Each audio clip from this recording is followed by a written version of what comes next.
Bonjour à tous et bienvenue dans ce Camel sans filtre. Aujourd'hui, j'ai l'honneur d'accueillir quelqu'un que vous connaissez tous, en tout cas dans la scène FinTech. Il s'agit d'Alex Panican, le député CEO de la Loft. Et dans ce podcast, vous allez découvrir qui est vraiment Alex, quels sont ses défis, quelles sont ses craintes, quel a été son plus grand échec professionnel, s'il en a eu, et bien d'autres choses encore. Alors, écoutez-le, ça va être très passionnant.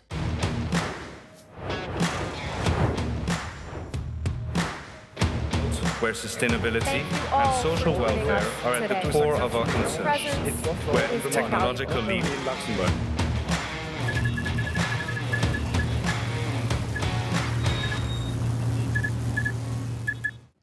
Bonjour Alex, Salut Kamel, comment vas-tu? super et toi?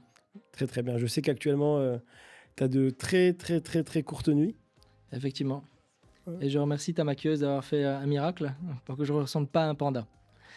Je te rassure, d'habitude, C'est bien parti, c'est pas mieux non plus. c'est bien parti. C'est bien parti.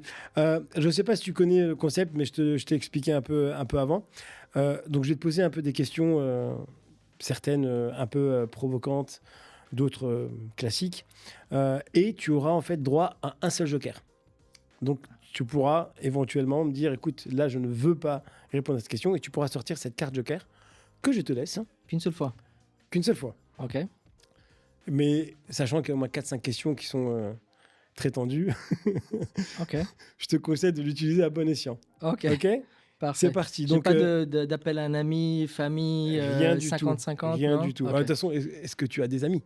Je voulais t'appeler toi en fait, mais j'ai peut-être changé d'avis. Tu peux pas, j'ai mis mon téléphone sous mode avion, donc impossible. On va commencer par une question que beaucoup doivent se poser. Comment décrirais-tu ton métier à quelqu'un qui n'y connaît rien? La fintech, tu parles. Ou de ce que je fais. Ce que tu fais. Ok. Commençons par le début. D'abord, je suis qui? Donc, je suis député CEO au Loft. Donc, la Loft, c'est la Luxembourg House of Financial Technology. Il y a une préconception, une idée un peu fausse de ce qu'est la Loft. La majorité des gens dans l'industrie, le commun des mortels, pensent que la Loft, on est un incubateur, un coworking space pour les fintech. C'est pas du tout ce qu'on est. Nous, on est une plateforme d'innovation pour le secteur financier luxembourgeois. Donc notre métier à nous, c'est effectivement d'aider les fintech. Donc on les incube, on les accélère, on les aide, mais on le fait pour aider l'industrie financière luxembourgeoise à innover d'un point de vue technologique. Donc mon métier à moi, c'est connecter les fintech les plus prometteuses dans le monde. Donc aujourd'hui, on a près de 90 fintech qui sont incubés à la Loft. On est un des plus gros incubateurs d'Europe. Mais on a plus de 210-220 fintech worldwide, à travers le monde, qui sont membres de la Loft et qu'on connecte avec le secteur luxembourgeois. Donc voilà, donc mon métier à moi, c'est connect des dots. En fait, c'est drôle parce que on pourrait presque bosser ensemble. Exactement. Voilà. Je connecte des dots entre quels sont les problèmes du secteur financier et quelles sont les solutions qui existent. Et s'ils n'existent pas, est-ce qu'il y a des moyens de les développer? Donc voilà, donc je m'occupe de notre incubateur, je m'occupe de nos programmes d'accélération, je m'occupe de nos programmes d'éducation parce qu'on forme également les gens dans l'industrie financière sur tout ce qui est innovation. On forme certaines universités, une trentaine d'universités à travers l'Europe en tant que partenaire. Programme Catapulte également aussi. On a nos programmes Catapulte, on a 8 programmes d'accélération. Mais avant tout, je m'occupe de nos partenaires. Donc la Loft, c'est un partenariat, on est une fondation. Privé-public, on est sans but lucratif.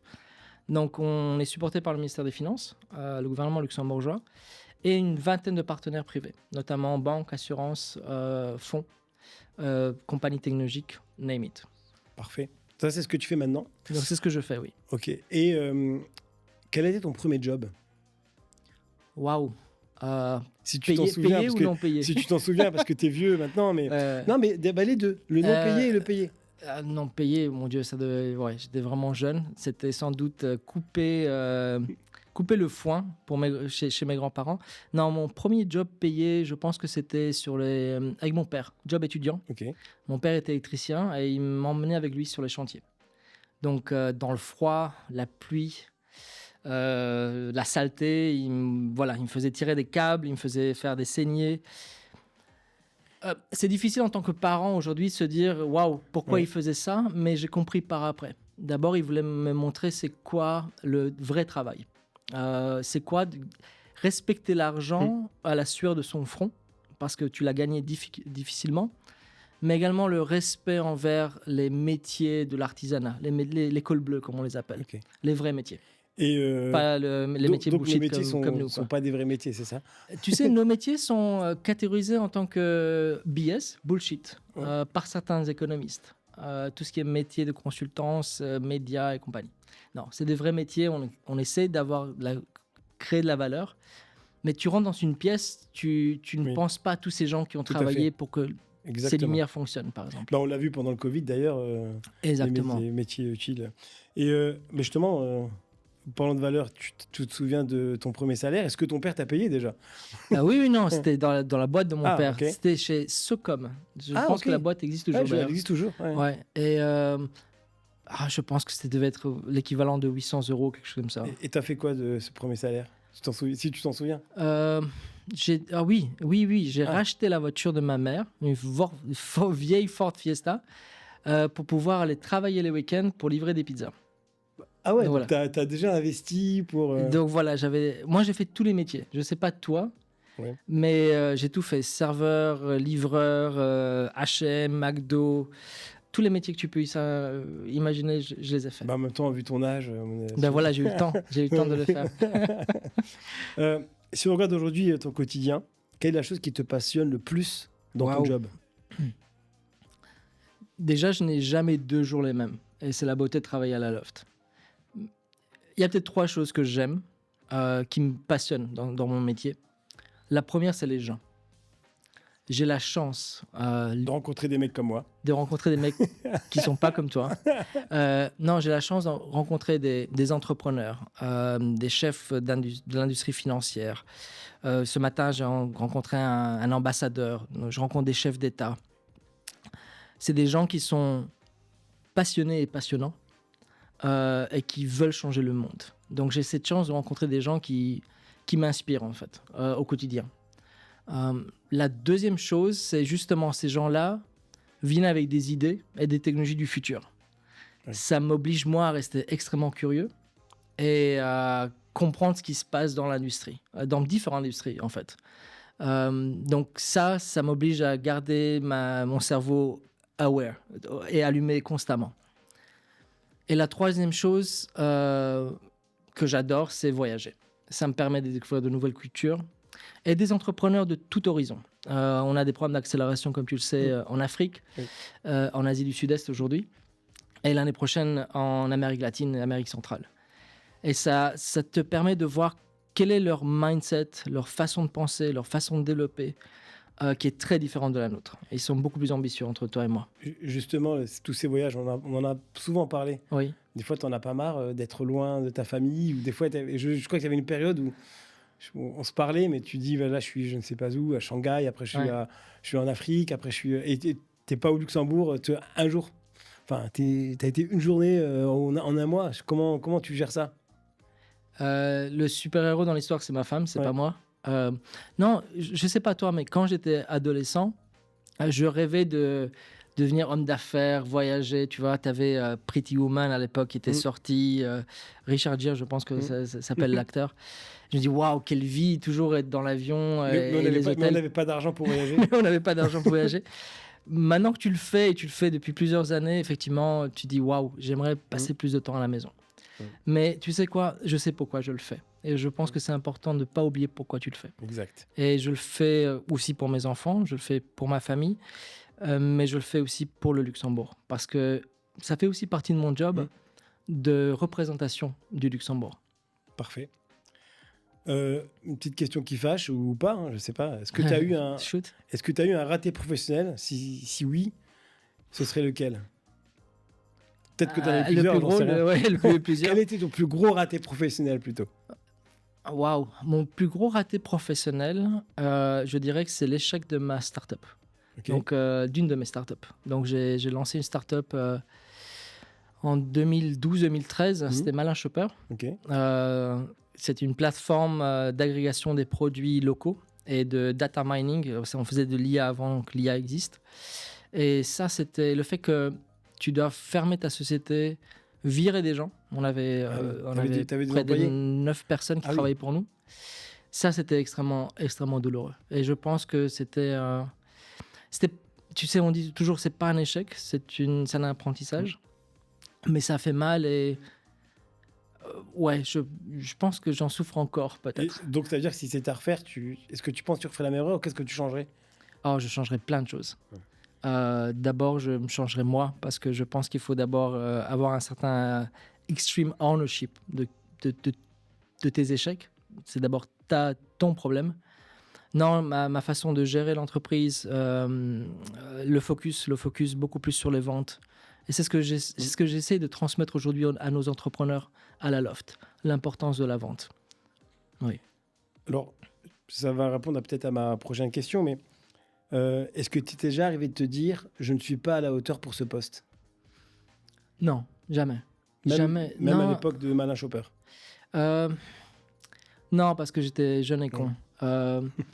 Non, je pense que on n'est pas avec la science infuse. Et je pense que tout s'apprend. Et je pense qu'une des qualités qu'il faut avoir dans la vie, c'est la capacité d'apprendre et d'accepter que tu ne connais pas les choses. Une fois que tu comprends que tu ne connais pas, tu apprends. Et je pense vraiment dans le fake it until you make it, parce que c'est ça en fait qui te pousse à te dépasser. Parfait. Si tu avais une tâche dont tu devrais te débarrasser au quotidien, ce serait quoi? Et ne me dis pas te réveiller à 3h du matin parce que... Pour donner le biberon. Voilà. Professionnel, damn. Alors personnel aussi, ça m'intéresse. Non, une tâche professionnelle. Je sais pas toi, je déteste l'administratif. Ouais. Et en ma qualité de deputy CEO, je dois revoir les contrats, je dois revoir les MOU, je dois tout ce qui est administratif, je dois revoir, relire.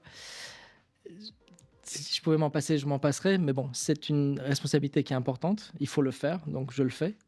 Mais je sais pas, toi, t'adores les trucs administratifs? Ah non, l'administratif, c'est ma bête noire. Et mon équipe le sait. Et moi aussi, mon équipe le sait. Et pas que mon équipe le sait, je pense que le monde entier le sait. Donc voilà.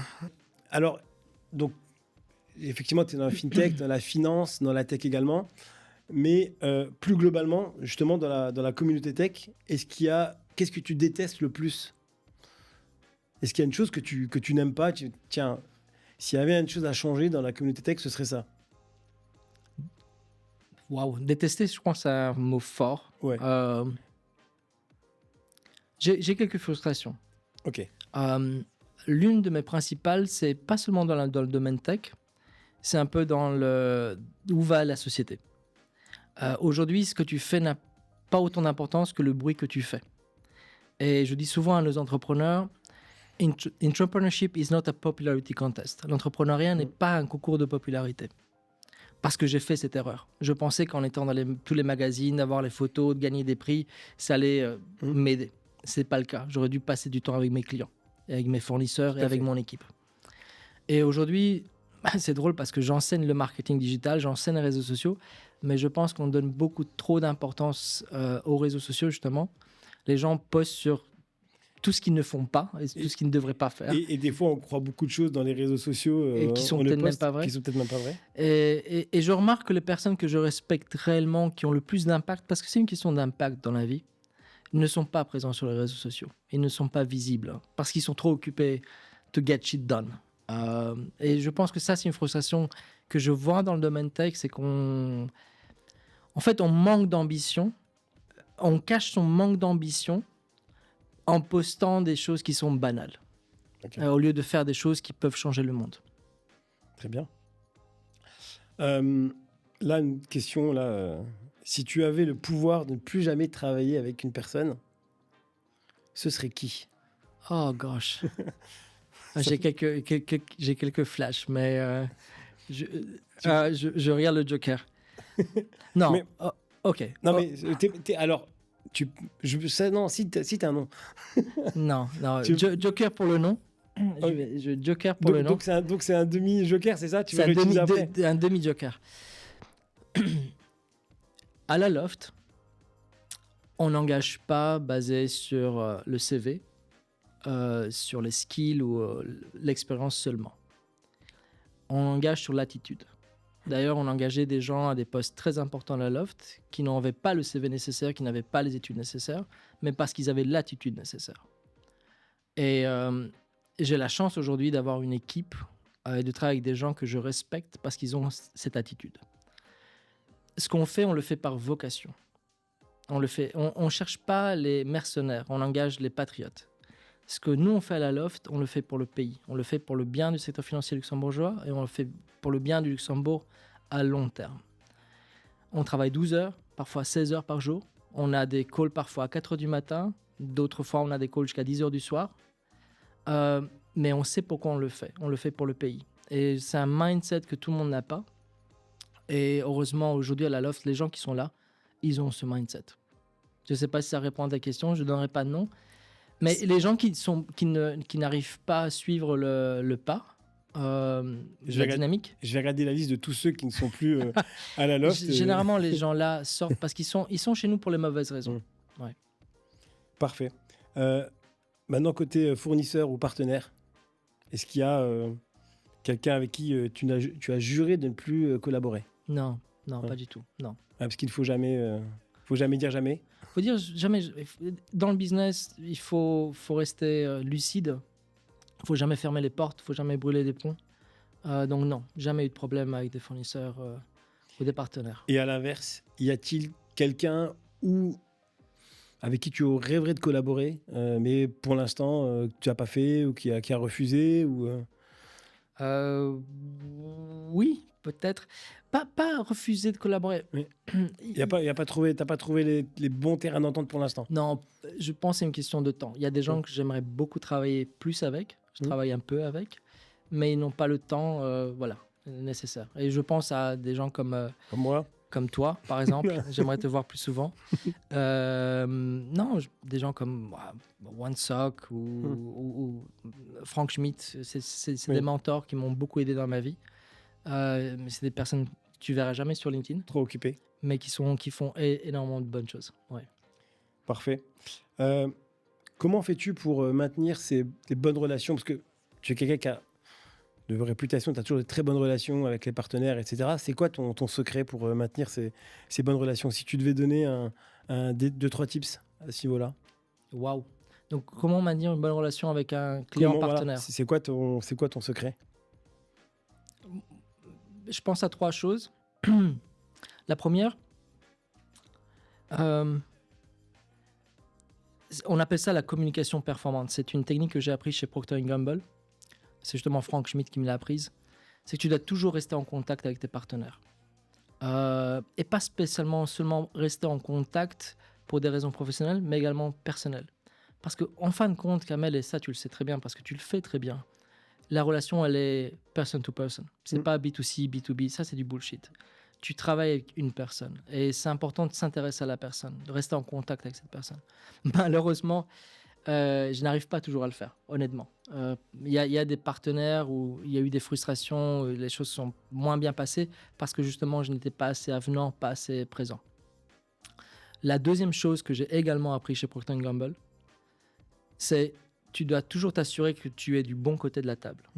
Et le bon côté de la table, c'est le côté du client. Quoi qu'il arrive? Quoi qu'il arrive. Quand tu rentres dans une pièce de négociation avec un client, la première chose, tu ne t'assois jamais en face de lui, tu t'assois à côté de lui et tu retrousses ses manches. Ça, c'est une technique PNJ. Parce que tu veux montrer au client que d'abord, tu es à côté de lui, tu es là pour lui et tu vas travailler avec lui. Et ça, c'est une autre chose que je dis beaucoup à nos entrepreneurs, c'est que les gens s'écrivent des business models, des business plans, on va faire ça et on va faire ça. Ce qu'ils ne font pas, c'est aller voir un client et dire, vous savez quoi, notre business plan, on va l'écrire ensemble. Ce n'est pas le business plan de ma société, c'est le business plan de notre projet commun. Et ça, c'est important de le faire, je pense, de rentrer le client dans l'équation de ton projet. Et la troisième chose, et là tu coupes parce que je pensais à un truc et j'ai oublié. Donc, bon côté de la table, communication performante. Ah oui. La troisième chose, the big picture. Comprendre également le client, ce que lui, il endure. Donc, tu crées de la valeur pour le client. Un des meilleurs négociateurs, j'ai d'autres activités à part la Loft, on pourra en parler après, mais un des meilleurs négociateurs que j'ai rencontré dans ma vie s'appelle Serge Nicolai. C'était le responsable achat de Cactus. Okay. Et aujourd'hui, il a la pension. Être avec lui dans une pièce, c'était faire du catch contre un ours, psychologiquement. Il était extrêmement fort. Et c'était, je le détestais à un moment, tellement ouais. il était Mais bon. moi, j'aime pas ces relations où tu sors rincé d'une discussion comme ça. Tu sortais rincé. Et un jour, tu sais ce que j'ai fait? J'ai dit, Serge, est-ce que tu veux aller manger ensemble? Avec plaisir. Il était adorable. C'était une autre personne. Une autre personne, ouais. Et je lui dis, mais pourquoi tu te comportes comme ça? Pourquoi tu me jettes contre les quatre murs? Il me dit, Alex, tu ne comprends pas. C'est pas moi. Ce que je le fais pas pour moi. J'ai 3000 personnes, j'ai plus de 3000 familles qui dépendent de ma capacité à négocier avec toi. Et ça, c'est the big picture. Parce que Serge, il négociait pas pour lui. Il négociait pour les 3000 familles qui étaient derrière lui. Et ça enlève le côté personnel. Ça n'a rien de personnel. J'ai beaucoup d'entrepreneurs qui viennent frustrés. Oh, ce mec, il ne veut pas de moi. Tata. Ça n'a rien de personnel. C'est qu'il a aussi ses propres challenges en interne. Tout à fait. Si demain tout s'écroulait dans ton entreprise, donc que ferais-tu de ta carrière? Qu'est-ce que tu ferais d'autre? Je continuerai mes activités d'enseignement. Électricien peut-être? Électricien. J'ai encore toutes les bases. Ouais. Je saurais te monter un tableau électrique. Ah, super. Sans aucun problème. Ça ne veut pas dire que tu dois m'appeler chez toi maintenant à chaque fois que tu as une panne. Mais électricien et puis activité de conseil. De nouveau, ça ressemble un peu. Hein. Oui. Ce que tu fais, c'est aussi du conseil. C'est du conseil, effectivement. Mais, et puis, j'espère que tu vas finir par m'embaucher. Non, mais oui, on est déjà... ça dépend. Ok. Ça dépend. Je pense que tu es un peu trop cher pour nous. C'est pas une question de prix. Ce n'est jamais une question, de prix. Valeur. C'est une question de valeur. C'est une question de valeur. Je sais pas si on pourra la mettre celle-ci. Hein. Si tu pouvais supprimer une entreprise tech de la planète, ce serait laquelle? Waouh. Une entreprise tech de la... Waouh. Une entreprise tech de la planète. En ce moment, je crois qu'il y en a quelques-unes. Il y en a un paquet. Il y a du bashing en ce moment sur certaines boîtes tech, mais... Non, justement, je veux pas... Citer de nom. Hein. Mais non, pourquoi? Non, on ne sait jamais. Joker, on ne sait jamais. On ne sait jamais parce que certaines, je risque de travailler avec. Donc oui. Ok. Joker. Un peu de courage. Il n'y en a pas une un peu, je sais pas, dans l'automobile. C'est pas le tech automobile.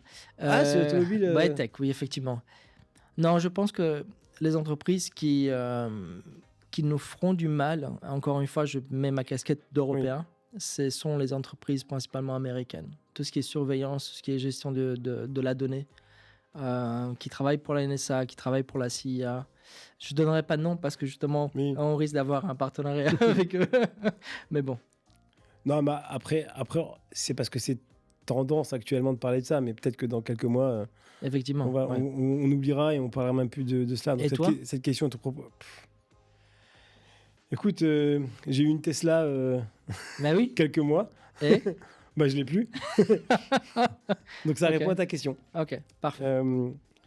Donc, et à quoi ressemblerait ta vie sans la tech? Est-ce que tu penses que tu serais plus heureux ou moins heureux si elle n'était pas là? Ça changerait absolument rien parce que c'est pas la tech qui me rend heureux. Ce qui me rend heureux, c'est les gens, comme je te dis. C'est ma famille, c'est mes enfants. Je suis de philosophie stoïque. Je ne sais pas si ça te parle, le stoïcisme. Dis-moi. Philosophie développée par les Grecs et surtout développée par les Romains. Marc Aurèle, le principal empereur romain, était stoïque. Okay. Oui, dis-moi. Non, qui était roumain, justement. Ouais. Qui n'était pas roumain, romain. Roumain. Je crois que tu dis roumain. Non, mais je sais, mais je te taquine. Parce que Alex est roumain aussi, il peut le dire aussi. Il y a plusieurs piliers dans la philosophie stoïque. Le principal pour moi, c'est ne pas oublier que tu vas mourir. La musique va s'arrêter de jouer bientôt. Et ça, c'est un rappel quotidien que je me donne. Tu n'as pas le droit d'être malheureux parce que tu as la chance d'être en vie. Donc, tous les petits problèmes qu'on peut avoir, les tracas, les problèmes personnels au boulot, quoi, ça n'a absolument aucune importance parce que bientôt, tu ne seras plus là. Et ces problèmes non plus. Et je conseille à tout le monde, d'ailleurs, de lire sur la philosophie stoïque parce qu'il y a des piliers vraiment intéressants. Donc ta prochaine carrière, ce serait peut-être philosophe, hein? Prof Pourquoi de pas, philo. pourquoi pas. Je donne un peu de philosophie stoïque dans mes enseignements sur comment pitcher, mais ça, c'est une autre histoire. J'ai une question, alors je sais pas si tu vas répondre, tu utiliseras ton joker, mais quel est l'échec professionnel que tu ne veux pas que les autres sachent? Si je veux pas que les autres sachent, je veux pas le dire. Ok. Non, l'échec professionnel, je l'ai dit, c'est ma start-up. Ouais. Par contre, ce que les gens ne savent pas sur moi, c'est mes activités en dehors de la Loft. Donc, je suis enseignant en marketing et en stratégie, mais j'ai une autre activité également. Je suis conseiller pour des jeunes entreprises qui lancent des produits écologiques. Donc, par exemple, j'ai aidé des enseignes, des produits de désinfectants écologiques à rentrer sur le marché luxembourgeois. Du papier toilette à base de bambou, des mouchoirs à base de bambou, des essuie-tout à base de bambou. Donc, j'ai des entreprises qui ne savent pas comment commercialiser leurs produits. Ils sont très bons en développement de produits. Et là, ça va te faire rire. J'aide une entreprise qui va vouloir commercialiser en Europe des serviettes hygiéniques féminins à base de bambou et de coton biologique. Voilà. Donc, ce que les gens ne savent pas, c'est que pendant la semaine, je parle de blockchain, d'IA et de fintech. Et les week-ends, je parle de papier toilette à base de bambou. Voilà. La beauté de la chose, il y en a deux. La première, c'est que ça me garde les pieds sur terre. Et je reste au contact de ce qui est vraiment important. Et les produits, c'est important, et le besoin humain. Et la deuxième, c'est que je reste un entrepreneur et je vis le quotidien de nos entrepreneurs. Donc, je dois aller négocier avec la grande distribution, je dois les aider sur le package marketing, sur leur stratégie de déploiement, et je le fais généralement pro bono. Voilà. Mais ça me permet de rester entrepreneur, de faire travailler ma tête et de rester proche du sol. Mais est-ce que tu as le temps de tout faire? C'est incroyable. Mais... Pendant que les enfants dorment et ma femme dort, oui. Ok. Maintenant, dernière question. Que dirait ton entourage professionnel de toi si tu n'étais pas dans cette pièce? Je ne sais pas ce qu'ils diraient de moi, mais je sais ce que j'aimerais qu'ils disent. Qu'est-ce que tu aimerais qu'ils disent? Merci. Parce que c'est ce que moi, je leur dirais. Ben voilà, on a fini. Kamel, je te remercie beaucoup. Maintenant, moi aussi, j'ai des questions à te poser. Vous l'avez sans doute remarqué, ce premier podcast ne s'est pas terminé comme il aurait dû. Pour connaître la suite, il faudra patienter encore quelques semaines et écouter d'autres invités entre-temps. Car ce qui compte ici, ce n'est pas mon histoire, mais la leur.